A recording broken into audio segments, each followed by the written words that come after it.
আসসালামু আলাইকুম প্রিয় শিক্ষার্থীরা, আমি কিন্তু তোমাদের কথা দিয়েছিলাম যে ইংরেজি দ্বিতীয় পত্রের বিশেষ করে রাইটিং পার্ট নিয়ে তোমাদের কোনো টেনশন করতে হবে। কিভাবে সহজভাবে অতি অল্প সময়ে রাইটিং পার্টটা তোমাদের কমপ্লিট করে দেওয়া যায় সেই দায়িত্ব আমার। তারই ধারাবাহিকতায় আমি কিন্তু অলরেডি ইমেইলের ফরম্যাট দিয়ে দিয়েছি। একটা মাত্র ফরম্যাট অল্প একটু মনে রাখলে তুমি পৃথিবীর যে কোনো ইমেইল লিখতে পারবে। অ্যাপ্লিকেশনের ফরম্যাট দিয়ে দিয়েছি যে একটা মাত্র অ্যাপ্লিকেশন দিয়ে অনেকগুলো অ্যাপ্লিকেশন কিভাবে লেখা যায়। সেখানে তোমাদের 15টা 20টা 30টা করে পড়ার যে একটা ঝামেলা ছিল ওই ঝামেলাটা কমে গেল। আমাদের সব থেকে বড় প্রবলেমের নাম হচ্ছে প্যারাগ্রাফ আমাদের 11-12 নম্বরে দুইটা আসবে। এই দুইটার জন্য মিনিমাম 30 থেকে 40টা প্যারাগ্রাফ পড়ে যেতে হবে। তারপরও গ্যারান্টি দিতে পারবে না কেউ যে ওই 30-40টার ভিতর থেকে একটা আসবে। এই জন্য আমি তোমাদের সামনে সহজ একটা ফরম্যাট নিয়ে এসেছি। আমরা ব্যাড সাইড এবং গুড সাইড দুইটা প্যারাগ্রাফের কথা কিন্তু আমরা সাজেশনে বলেছিলাম। আমাদের যেগুলো প্যারাগ্রাফ আছে তার ভিতর 90% প্যারাগ্রাফ হয় গুড সাইডেড প্যারাগ্রাফ নয়তো ব্যাড সাইডেড প্যারাগ্রাফ। প্রথমত আমরা গুড সাইডেড একটা প্যারাগ্রাফ নিয়ে আসছি, অর্থাৎ এটা কিন্তু প্যারাগ্রাফ ফরম্যাট, অর্থাৎ একটা মাত্র ফরম্যাট। তুমি এখানে এই একটা জায়গায়, এই দুইটা জায়গায়, 3টা 4টা 5টা 6টা, এই 6টা জায়গায় প্রশ্ন দেখে দেখে গুড সাইডেড প্যারাগ্রাফ প্রশ্ন দেখে দেখে যে নামটা আসছে ওই নামটা বসিয়ে দিবে। পুরো প্যারাগ্রাফটা ওই নামেরই হয়ে যাবে। নাম্বার কমার সম্ভাবনা নেই। অনেকে সন্দেহ করে যে নাম্বার কমিয়ে দিবে কিনা। কেন কমাবে? কোনো জায়গায় কোনো প্রবলেম আছে নাম্বার কমাবে? একদমই না, পুরো নাম্বার তুমি পাবে। তোমাকে আরেকটা বিষয় মনে রাখতে হবে যে 200 ওয়ার্ডের ভিতর প্যারাগ্রাফটা কিন্তু ক্লোজ করতে হবে। লেখার সময় লেখা শেষ হলে একবার একটু তাকিয়ে দেখবে যে 200 ওয়ার্ড হয়েছে কিনা। যদি 200 ওয়ার্ড হয় তাহলে ফিনিশিং লাইনটা লিখে প্যারাগ্রাফটা ক্লোজ করে দিবে। এই মুহূর্তে স্ক্রিনে যে প্যারাগ্রাফগুলো দেখতে পাচ্ছ মিনিমাম তুমি 30 থেকে 40টা প্যারাগ্রাফ দেখতে পাচ্ছ। তোমাকে যদি আমি এতগুলো প্যারাগ্রাফ মুখস্থ করতে বলতাম তোমার কয়দিন সময় লাগতো মুখস্থ করতে? তুমি একটা মাত্র ফরম্যাট দিয়ে তুমি এই 30 থেকে 40টা প্যারাগ্রাফের ভিতর যে কোনো প্যারাগ্রাফ পরীক্ষা আসলে তুমি সহজে লিখতে পারবে। এবার একটু ফরম্যাটটা দেখে নাও। আশা করি ক্লিয়ারলি বুঝতে পারছো। অনেকে বলে যে ভাইয়া বোঝা যায় না, প্রবলেম হচ্ছে। কোন জায়গায় প্রবলেম হচ্ছে? বোঝা যায় না। আমি মোস্ট ইম্পর্টেন্ট যে বানানগুলো আমি সেগুলো বলে দিচ্ছি। পুরো প্যারাগ্রাফটা তোমরা জাস্ট খাতায় তুলবে, স্ক্রিনশটও নিতে পারো, কোনো প্রবলেম নেই। এটা হচ্ছে valuable, powerful element, success, confidence, ঠিক আছে, অ্যাটেইন, কোয়ালিটি।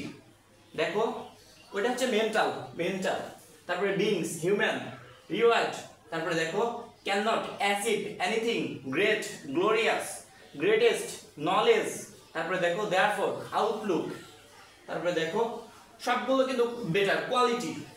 আর কোন জায়গায় প্রবলেম আছে? এই ফরম্যাটটা একটু মোবাইলে স্ক্রিনশট দিয়ে নাও নয়তো বা একটু খাতায় লিখে ফেলো। তোমাকে এই জায়গায় প্যারাগ্রাফের নামটা বসাতে হবে, এই জায়গায় বসাতে হবে, উইদাউট এর পরে বসাতে হবে, এখানে বসাতে হবে, এখানে বসাতে হবে, হ্যাভ এর পরে বসাতে হবে, তারপরে এখানে বসাতে হবে, আর প্রথমেতে বসাতে হবে। যে প্যারাগ্রাফটা আসছে যদি গুড সাইডেড প্যারাগ্রাফ হয় নামটা বসালে পুরো প্যারাগ্রাফটা ওই নামের হয়ে যাবে। এবার আমরা ব্যাড সাইডের প্যারাগ্রাফ আছে। ব্যাড সাইডের প্যারাগ্রাফের যে ফরম্যাটটা ওই একটা মাত্র ফরম্যাট দিয়ে প্রচুর পরিমাণে ব্যাড সাইডের প্যারাগ্রাফ লেখা যায়। আমরা প্রথমত ব্যাড সাইডের আসলে কি কি প্যারাগ্রাফ হয় এটা দেখে নিব, পরবর্তীতে আমরা তার ফরম্যাটটা দেখে নিব। এই মুহূর্তে স্ক্রিনে যে ফরম্যাটটা দেখতে পাচ্ছ এটা হচ্ছে ব্যাড সাইডেড প্যারাগ্রাফ, অর্থাৎ সমস্যা সংক্রান্ত আমাদের যে প্যারাগ্রাফগুলো আছে তার একটা ফরম্যাট। এই একটা ফরম্যাট দিয়ে তুমি পৃথিবীর যে কোনো সমস্যা সংক্রান্ত প্যারাগ্রাফ লিখতে পারবে এবং তোমার মনে হবে যে সমস্যা সংক্রান্ত প্যারাগ্রাফগুলো কি আসলে ইম্পর্টেন্ট। এই মুহূর্তে স্ক্রিনে যে প্যারাগ্রাফগুলো দেখতে পাচ্ছ, আচ্ছা একটু দেখে বলো তো এগুলো ইম্পর্টেন্ট কিনা। এই প্রত্যেকটা প্যারাগ্রাফ ইম্পর্টেন্ট, প্রত্যেকটাই গুরুত্বপূর্ণ। দেখো একটু প্যারাগ্রাফগুলো, এখানে প্রায় ধরো 15 থেকে 20টা প্যারাগ্রাফ আছে, সবগুলোই গুরুত্বপূর্ণ। এই 15 থেকে 20টা প্যারাগ্রাফ পড়ে তোমাকে পরীক্ষার প্রিপারেশন নিতে হতো, কারণ কি একটা প্যারাগ্রাফও ছেড়ে দেওয়ার মতো না, প্রত্যেকটাই গুরুত্বপূর্ণ। সেক্ষেত্রে এতগুলো প্যারাগ্রাফ না পড়ে এই একটা মাত্র ফরম্যাট কমপ্লিট করে রাখো। শুধুমাত্র প্যারাগ্রাফটা যদি সমস্যা সংক্রান্ত হয় তাহলে যেই নামটা বসবে ওই নামটা জাস্ট প্রশ্ন দেখে দেখে এখানে বসিয়ে দিবে। একটা জায়গায় বসাবে, 2টা 3টা 4টা জায়গায় বসাবে। এই 4টা জায়গায় ওই নামটা বসালে তোমার টোটাল প্রবলেমগুলো প্যারাগ্রাফটা হয়ে গেল। তুমি এখানে যেই নামটা ইউজ করবে এই প্যারাগ্রাফের লিস্টের ভিতর যে কোনো একটা প্যারাগ্রাফের নাম এখানে যেটা ইউজ করবে পুরো প্যারাগ্রাফটা ওই নামের হয়ে যাবে। নাম্বার কেটে নেবে? একদম না। আমরা ফরম্যাটটা এত সুন্দর করে গুছিয়ে দিয়েছি যে নাম্বার কাটার কোনো সম্ভাবনা নেই। তো থ্যাঙ্কস আমাকে না জানিয়ে এই প্যারাগ্রাফটা আসলে সংগ্রহিত এবং এটা যে তৈরি করেছে, যার মাথায় আসলে এই আইডিয়াটা আসছিল যে শিক্ষার্থীদের জন্য কিছু করা উচিত বোর্ড পরীক্ষার্থীদের জন্য, তাকে থ্যাঙ্কসটা দেব।